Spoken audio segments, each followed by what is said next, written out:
विघ्नहर्ता श्री गणेश, श्री गणेश, श्री गणेश। जल आदि की व्यवस्था तो कर दी है, यदि कुछ और चाहिए तो आदेश कीजिएगा। सुनिए, क्या आपके घर में कुछ लेखन सामग्री होगी? कुछ ताड़पत्र और स्याही तो होगी।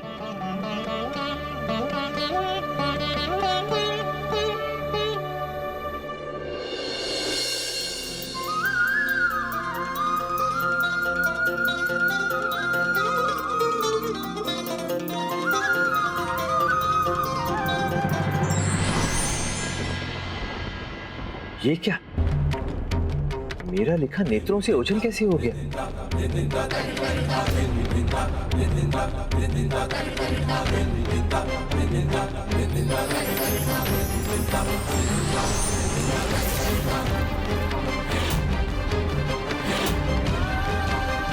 ये क्या हो रहा है? हे प्रभु, ये क्यों हो रहा है? यदि कवि बनना ही मेरे जीवन की नियति है, मेरे जीवन का उद्देश्य है, तो मैं कुछ लिख क्यों नहीं पा रहा हूं?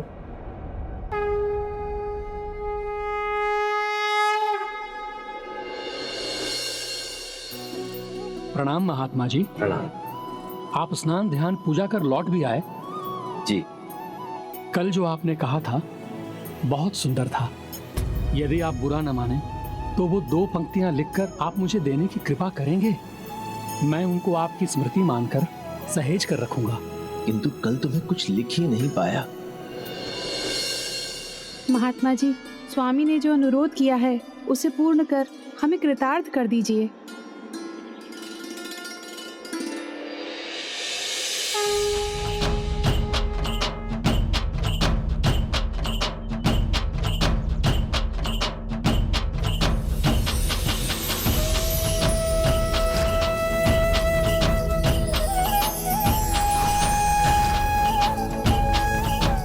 सुंदर, अति सुंदर। शब्दों को कितना सुंदर स्वरूप दिया है आपने।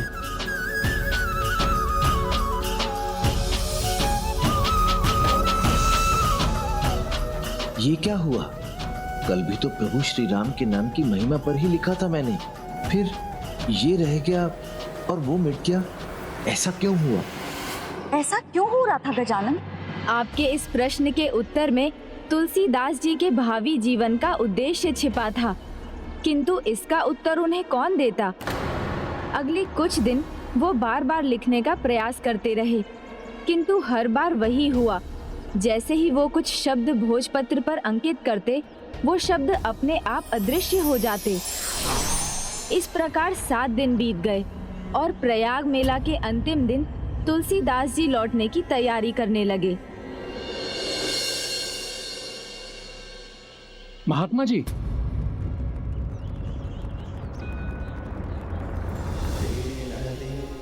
आप ये लिखने की सामग्री तो यहीं भूल गए। इसका क्या करूंगा मैं? कदाचित लिखना मेरी नियति में नहीं, ये मेरे जीवन का उद्देश्य नहीं है। किंतु हमारा उद्देश्य है आपको प्रेरित करना। सूर्योदय तो होकर ही रहता है, भले ही हम सोए रहे, और जब जागते हैं तब रात का अंधकार छट चुका होता है, सवेरा ही दिखाई देता है। जागने भर की देरी है, किंतु हमें पूर्ण विश्वास है आपके जीवन में सवेरा आएगा। हमारे आराध्य अवश्य आपके उद्देश्य को पूर्ण करने की शक्ति देंगे।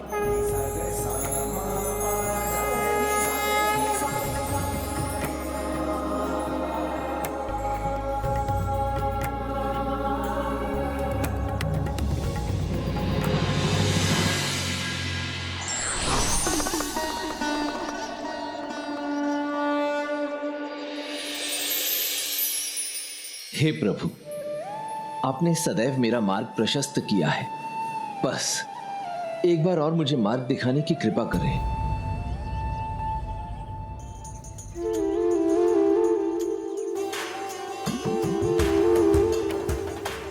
ये तो वही ऋषि हैं जो ऋषि काकभूषुंडी की रामकथा में भी थे। अवश्य ही इनका यहां उपस्थित होना कोई संकेत है।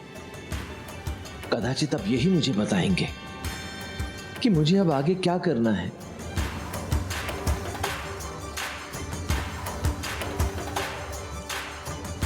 ये तो ऋषि भारद्वाज है, गुरु नरहरिदास और गुरु सनकादि के भी गुरु। हे प्रभु, ये सब क्या हो रहा है? मुझे कुछ समझ में नहीं आ रहा। मुझे समझाने की कृपा करें प्रभु।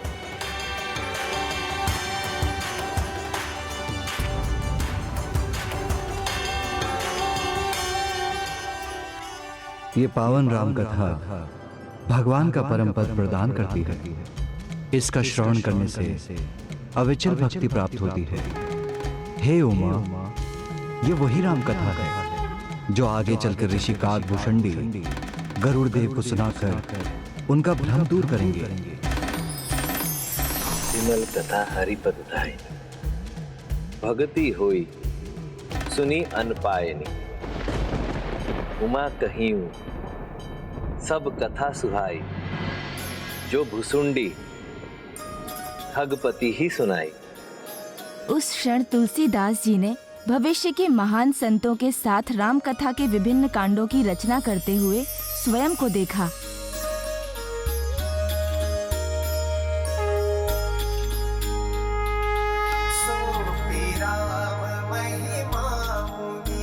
सोपी राम महिमा मुनि राय,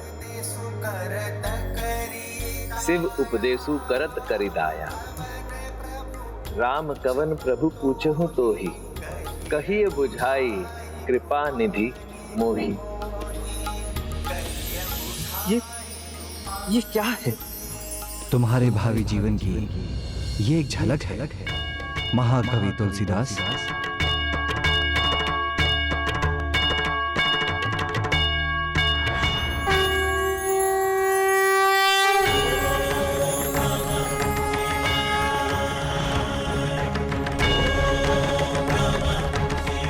प्रणाम करो, प्रणाम जगत माता।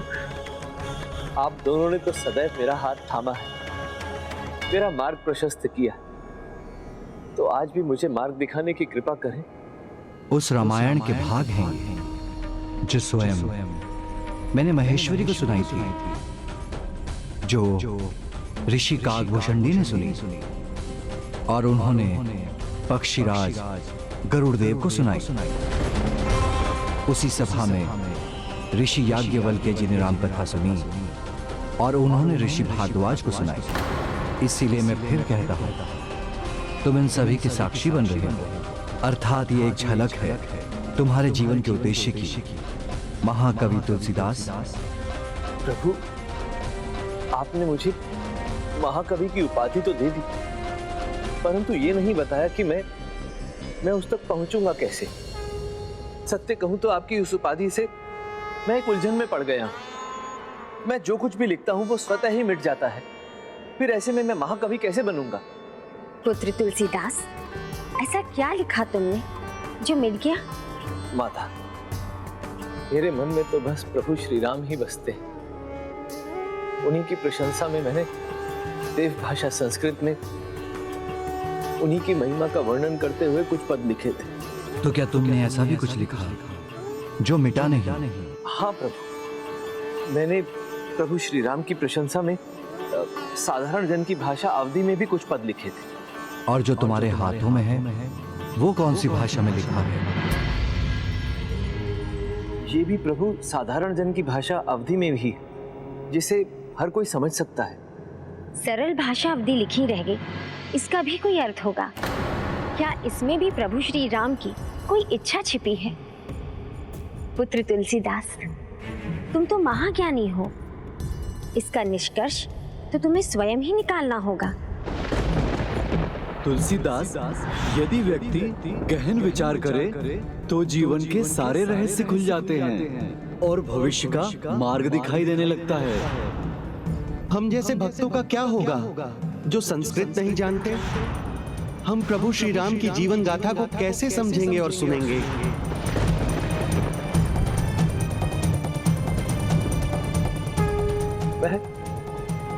मैं समझ गया प्रभु। माता, मैं समझ गया कि मेरे जीवन का उद्देश्य क्या है। मुझे प्रभु श्री राम की कथा सरल भाषा में लिखनी है, उस भाषा में जिसे एक साधारण भक्त भी समझ सके। वो राम कथा प्रभु, जो स्वयं आपके ऋषि काकभूषुंडी के, ऋषि याज्ञवल्क्य जी के मुख से निकली पावन शब्द गंगा के ही समान होगी, और जिसके श्रोता होंगे स्वयं माता गौरी, पक्षीराज गरुड़ देव, महर्षि भारद्वाज और ये समस्त संसार। यही है तुम्हारे जीवन के उद्देश्य का सुप्रभात। अब तुम प्रभु श्री राम की पावन नगरी अयोध्या जाओ और वहाँ राम कथा लिखना आरंभ करो पुत्र। जो आज्ञा माता, जो आज्ञा प्रभु। कल्याण। जगत पिता और जगत माता का आशीर्वाद जिसे मिल जाए वो सफलता की ओर ही बढ़ता है। जैसे अब तुलसीदास जी के पग राम कथा लिखने के लिए प्रभु श्री राम की पावन नगरी अयोध्या की ओर बढ़ रहे थे। जय श्री राम, जय जय राजा राम। जय श्री राम, जय सिया राम। श्री राम, जय जय सीताराम। जैसे ही वो अयोध्या नगरी पहुंचे, उनके साथ एक अद्भुत संयोग हुआ।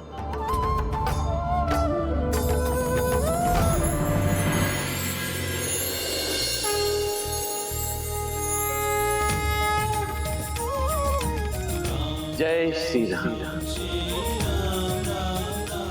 जय पावन नगरी अयोध्या की।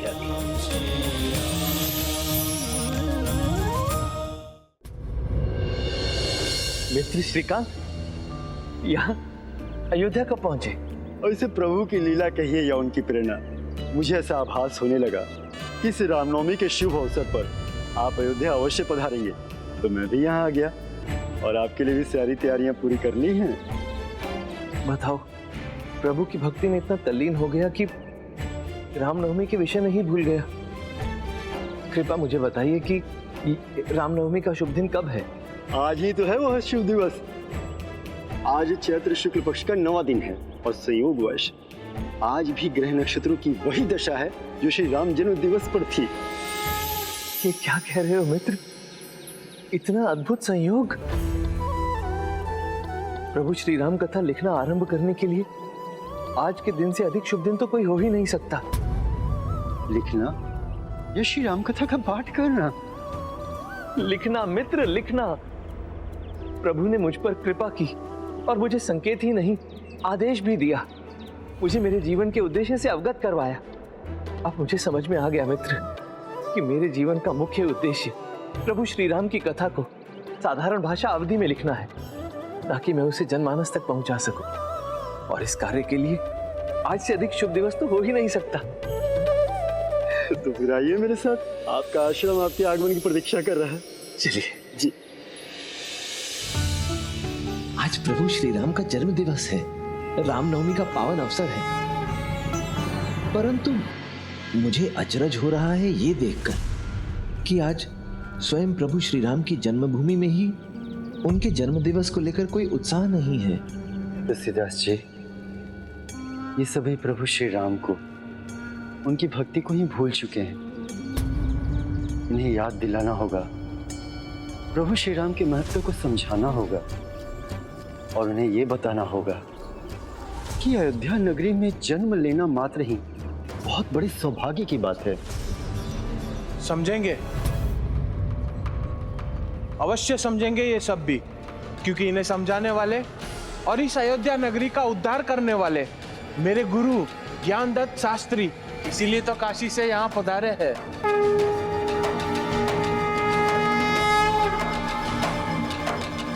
काशी में सबसे सम्मानित ज्ञानियों में से एक है गुरुजी। काशी विश्वनाथ मंदिर के मुख्य पुजारी भी इनके ज्ञान का लाभ उठाने और इनसे सुझाव लेने आते रहते हैं। बस, अब बस भी करो। मेरे शिष्य को क्षमा करें, बोलना आरंभ करता है तो ये भी नहीं देखता कि सामने कौन खड़ा है। वैसे अब अपने मुख अपनी प्रशंसा कौन करे। वैसे भी भला तो मेरा हुआ है यहाँ गुरु नरहरिदास के आश्रम में, उनसे ज्ञान प्राप्त कर। मैं और मेरे महान मित्र भी गुरु नरहरिदास के ही शिष्य रह चुके हैं। मैं श्रीकांत और ये मेरे मित्र संत तुलसीदास। तुलसीदास? गुरुदेव, इसमें इसका कोई दोष नहीं है, यह तो मेरी सहायता कर रहा था। एक छोटी सी चोट क्या लगी तुमने तो इतना बड़ा बहाना बना दिया।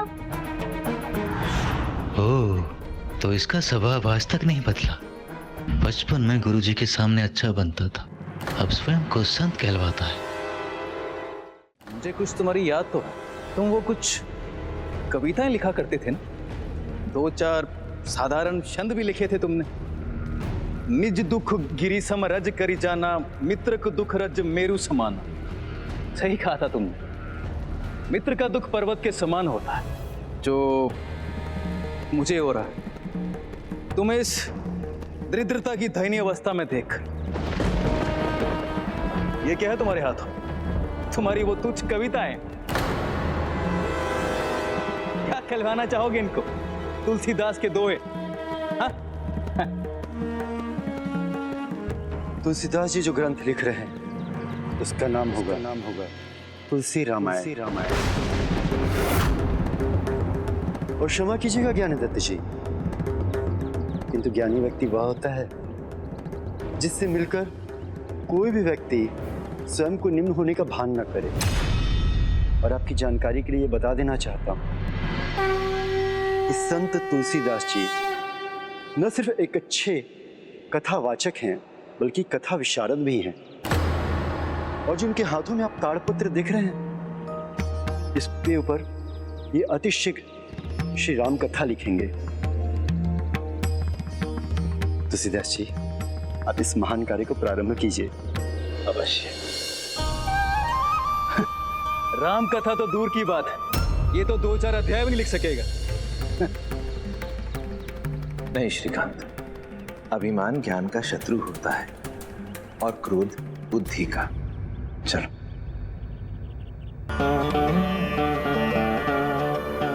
किसी भी महान कार्य के आरंभ में ऐसे लोगों का सामना तो करना ही पड़ता है, जो क्षमता, योग्यता, साहस आदि पर संदेह कर उस व्यक्ति का विश्वास तोड़ने का प्रयास करते हैं।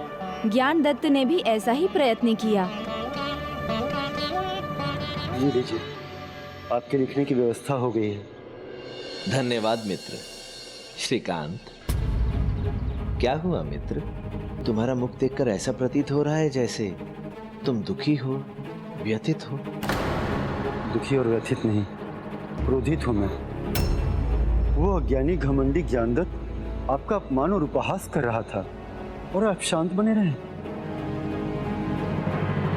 तुलसी, इस संसार में भांति भांति के लोग, सबसे हंस मिल बोलिए, नदी नाव संजो।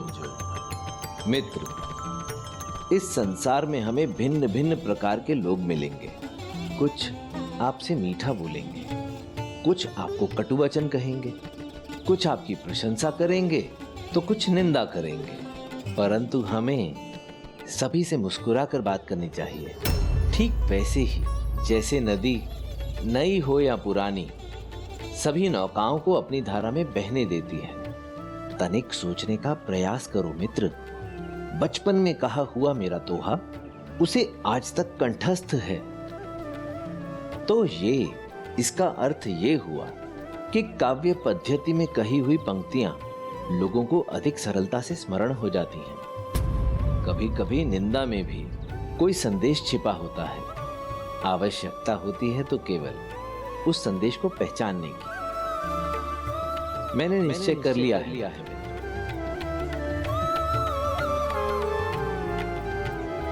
कि मैं प्रभु श्री राम की कथा का वर्णन कविता रूप में करूंगा, और मेरे द्वारा लिखी जाने वाली प्रभु श्री राम कथा की महिमा का बखान दोहों और चौपाइयों में किया जाए। जो कड़वाहट में भी मिठास ढूंढ ले, यदि उनकी लेखनी लिखेगी तो निश्चय ही इतिहास की धारा मोड़ देगी।